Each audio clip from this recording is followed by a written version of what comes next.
You ask Tiger to solve. This deals with linear equations with one unknown. The final result is x equals -3. Let's solve it step by step. Simplify the expression. Expand the parentheses. Multiply the coefficients.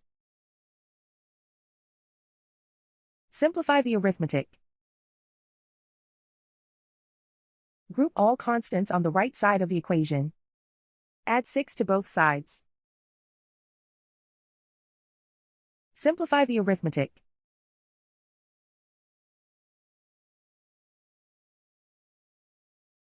Isolate the x. Divide both sides by 6. Simplify the fraction.